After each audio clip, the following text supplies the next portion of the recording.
بسم اللہ الرحمن الرحیم۔ بچوں، آج کا لیکچر ہے ہمارا سبق نمبر 3، یعنی اس کے نثر کی ریڈنگ کریں گے۔ سب سے پہلے آتے ہیں مصنف کے تعارف کی طرف۔ اشرف صبحی کا اصل نام سید ولی اشرف اور قلمی نام اشرف صبحی تھا۔ آپ دہلی میں پیدا ہوئے۔ ابتدائی تعلیم گھر پر ہوئی۔ 1922 میں Anglo Arabic high school Delhi سے میٹرک کا امتحان پاس کیا۔ معروف ادیب شاہد احمد دہلوی ان کے ہم جماعت تھے۔ اشرف صبحی محکمہ ڈاک و تار میں ملازم رہے۔ بعد میں آل انڈیا ریڈیو سے وابستہ ہو گئے۔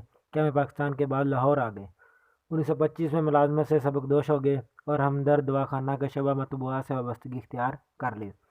اشرف صبحی ایک ثابت طرز ادیب تھے اور اردو زبان خصوصاً دہلی کے مختلف طبقوں کی بول چال اور وہاں کے روزمرہ اور محاورے پر پوری گرفت رکھتے تھے۔ انہوں نے بچوں کے لیے کہانیوں کی درجن بھر کتابیں بھی لکھی اور جو بہت مقبول ہوئیں۔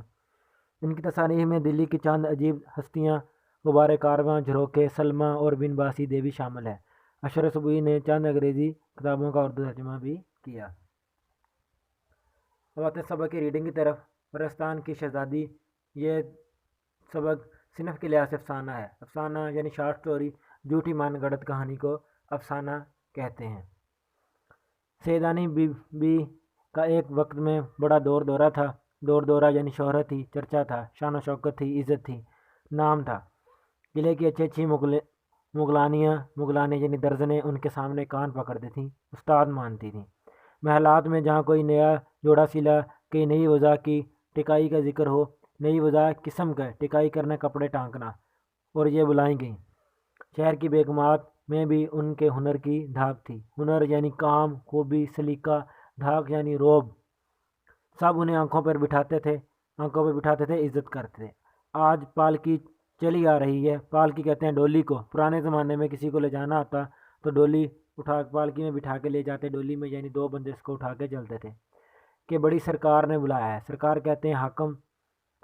کل ڈولی کھڑی ہوئی ہے کہ نواب سلطان جہاں بیگم نے یاد کیا ہے۔ نہ رات کو فرصت تھی، فرصت کہتے ہیں فراغت، نہ دن کو چین۔ صبح کہیں مہمان ہے تو شام کو کہیں، لیکن رہے نام سائیں کا۔ سائیں کہتے ہیں اللہ تعالیٰ کو۔ بڑھاپا آیا تو ہاتھ پاؤں نے جواب دے دیا، آنکھیں دھندلا گئیں یعنی نظر کمزور ہوگی۔ اب کون پوچھتا دنیا اور مطلب نہ رہا تو کیسی خاطرداری۔ ہارے وقت کا کوئی ساتھی نہیں، بیچاری کو ٹکڑے کا سہارا دینے والا بھی کوئی نہ تھا۔ جب بہت پریشان ہوئی تو پڑوس میں ایک میر صاحب رہتے تھے، ان کی بیوی نے انہیں ترس کھا کر اپنے پاس رکھ لیا۔